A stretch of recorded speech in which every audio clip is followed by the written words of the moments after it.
Ahora les voy a hablar de maculopatía del disco óptico. Recordar que esto se presenta más o menos en 1 a 11.000 pacientes de la población, y esto es una comunicación entre el espacio intrarretinal y el espacio extraocular. Lo podemos encontrar el PIT a nivel nasal del nervio, lo podemos encontrar a nivel temporal o lo podemos encontrar central. Y sobre todo también podemos tener pacientes que tengan malformaciones en el nervio óptico con un PIT en ese punto. Y esto es unos pacientes mellizos de Nigeria, en el cual tenían además un Morning Glory alrededor de su PIT del nervio óptico. Pero esto también se puede llegar a acompañar de la maculopatía del nervio óptico, y al otro lado podemos encontrar un ojo sano con un PIT y un ojo con un Morning Glory, como este paciente que lo vamos a ver al final en el video. Los pacientes pueden pasar de 20/25 a pérdidas visuales hasta de cuenta dedos, o solamente tener el PIT y no tener la maculopatía podemos llegar a observar un escotoma arqueado en el paciente. Pero ya cuando tenemos maculopatía, en el campo visual podemos encontrar un compromiso central de la mácula. A medida que va avanzando la maculopatía, puede llegar a ocasionar grandes defectos centrales de la visión del paciente que pueden alterar y llegar a muy malas visiones. Y cuando tenemos una maculopatía podemos encontrar líquido subretinal o líquido intrarretinal, como ven en este paciente, o también un agujero o un pseudoagujero macular, de acuerdo al tamaño que tenga el desprendimiento o el daño de la maculopatía. Cuando uno va a observar una maculopatía, casi siempre se encuentra con cambios pigmentarios centrales, hipo e hiperpigmentarios, que hablan mucho de su cronicidad, y las imágenes nos van a ayudar mucho en algunas cosas, porque miren estos puntos hipofluorescentes que tiene el paciente, o hipoautofluorescentes, que también les va a hablar de cuánto es la extensión de la maculopatía y qué tan dañado ha sido el tejido con el tiempo. O en la autofluorescencia casi que les muestra el camino por el cual ha filtrado el paciente desde el PIT hasta llegar a la maculopatía. La historia natural de estos pacientes normalmente pasan por 3 vías: o resuelven espontáneamente, o hacen resididas en el tiempo, o hacen un daño crónico celular con un daño anatómico de un menos de 20/200. Pero resulta que hasta el momento pensábamos que era muy chévere esperar hasta un 20/200, porque ya podíamos analizar el paciente para hacerle una intervención quirúrgica, porque no los tocábamos un 20/30, un 20/40. Pero resulta y sucede que estos pacientes van a terminar en un 20/200, la mayoría de ellos, sobre todo cuando hacen recidivas, y la idea es intervenirlos tempranamente. El problema es que si conocemos la causa, pues conoceremos el tratamiento. Estas son todas las teorías que podemos observar y el por qué se da un PIT y por qué se da la maculopatía, y de acuerdo a ello poder tener opciones. Se hablaba de una alteración de la permeabilidad de los vasos alrededor del PIT, demostrada por angiografía, porque filtraban esos vasitos que se ven acá y sueltan hiperfluorescencia, y se cree que eso es lo que llena ese espacio que tiene el paciente. La otra que se creía en la segunda teoría es que hay migración del fluido espinal cerebral, y este autor lo que muestra es que colocó silicona a nivel del nervio óptico y tenía el paciente un PIT, y logró observar que habían gotas de silicona a nivel cerebral. Pero en otros pacientes, en unos perros que tenían unos PIT, intentaron colocar tinta china a nivel del cerebro y no lograron observarlas a nivel de vítreo, pero lograron colocarlo a nivel de vítreo y después lo observaron a nivel de cerebro. Entonces hay una vía. ¿Qué está en contra de eso? Que sí sabemos, como se muestra ahí la imagen del OCT, que hay una comunicación entre los dos espacios, pero es muy difícil comprender porque la presión intraocular y la presión intracerebral son muy distintas, y muchas veces es muy diferente uno pensar que se va a pasar de un lado al otro, de este hacia allá. Entonces también por eso son teorías y no se ha podido dilucidar qué pasa. Algunos piensan que más bien hay una separación de las capas retinales que inician a nivel de la mácula, y no es que sea a nivel del PIT, sino con los cambios que se va dando en el tiempo. Por eso se presentan estas maculopatías en mayores de 40 años, y ahí lo que hacen es que la capa misma empieza a traccionarse, ahí empieza como a hacer una succión y empieza a sacar el líquido hacia ese lugar. Esa es otra teoría. Y la otra teoría se acomoda mucho más a la paquicoroidea, que lo que hay es un daño del fluido a nivel coroideo, y esto aumenta la presión, y al pasar la presión esto hace que el líquido pase como filtrándose a nivel del espacio subretinal. Teniendo todas estas teorías claras, pues se han creado que debe haber un disparador para que ésta se dé, y el mejor disparador que se cree son los cambios que se empiezan a dar a nivel del vitrio, como la licuefacción con el tiempo o la tracción del vitrio, que llega a ocasionar que esto haga también el efecto de succión.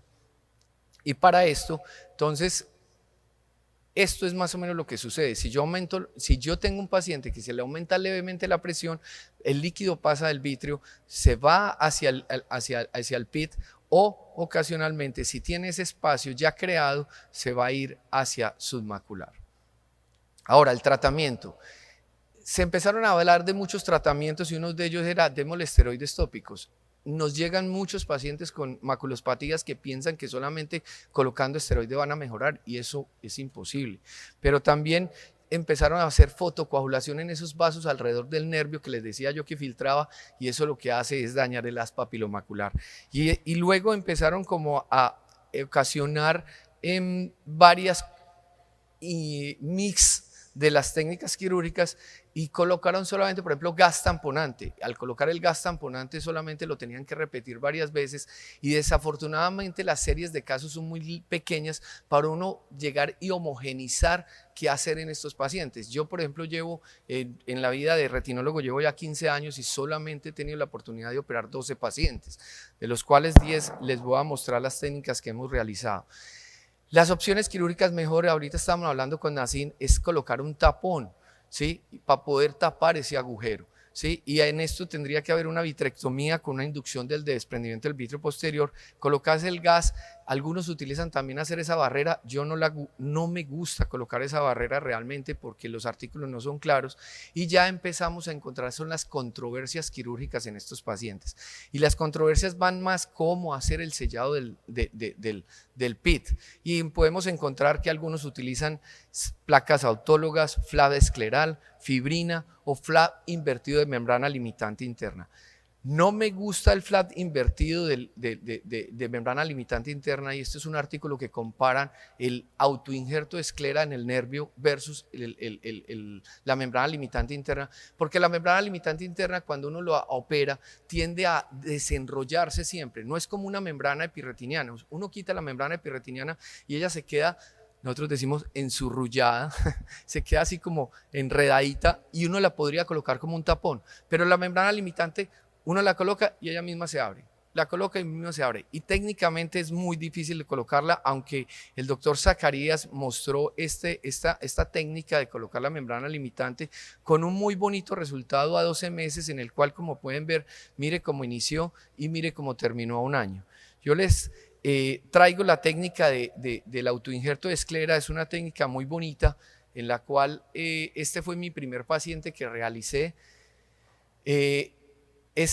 Este paciente tenía un cuentadedos en este ojo, y en el otro ojo tenía casi un movimiento de manos porque tenía un morning glory, como lo ven allí. Así inicia el paciente con el líquido subretinal, y miren el espacio a nivel del nervio óptico, como uno claramente en el OCT puede ver la comunicación que hay intra y extraocular. Aquí se hace una peritomía, y después de hacer esa peritomía, uno lo que decide es qué tamaño del injerto va a tomar. Algunos ya utilizan un punch de dermatología. Yo creo que lo mejor es esto, medir el trocar de uno que va a usar, porque por ahí tiene que pasar ese injerto, y casi siempre los PIT no son tan grandes como mayores del mismo instrumento que uno está utilizando, que es el vitrector. Toma un pequeño injerto, ¿sí? De allí ponga un pedacito pequeño, lo deja ya armado. Yo me voy a ir aquí, a ver si lo puedo ir adelantando por el tiempo. Nos queda un minuto. Previamente sí, ya habíamos hecho una vitrectomía, y de aquí hacemos la vitrectomía completa. Ahí se puede ver el PIT en ese lugar. Con un Crescent, ¿vieron cómo lo tomamos? Qué bueno poderlo adelantar un poquito.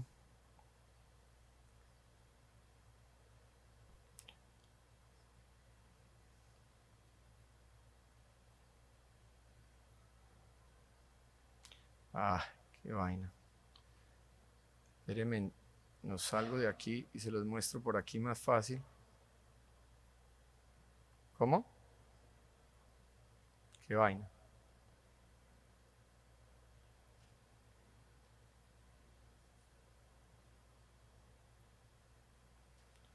Cuando cogí la computadora de Caro, ese fue el problema.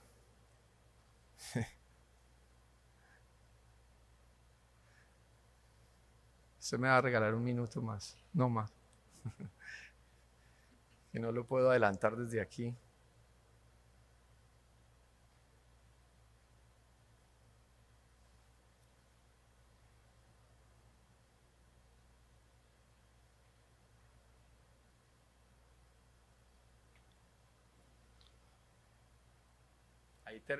La idea es terminar con el video.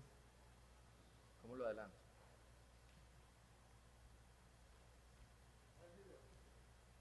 No se deja adelantar el video, yo normalmente lo puedo adelantar. No, si no, no lo toquemos y ya le damos. ¿Cómo qué?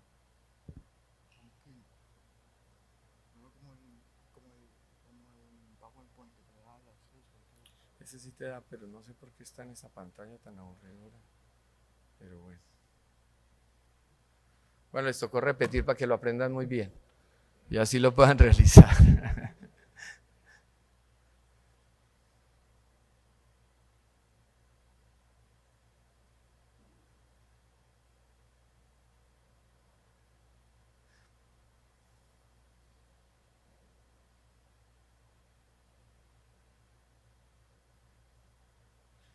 Bueno, mientras tanto les voy contando que hay otro video que lo pueden encontrar en YouTube, que es, en vez de utilizar este injerto, utiliza membrana amniótica. Doctor Bayer, que usted es pionero en la membrana amniótica, ya hasta la utilizamos a nivel para hacer taponamiento de nervio óptico.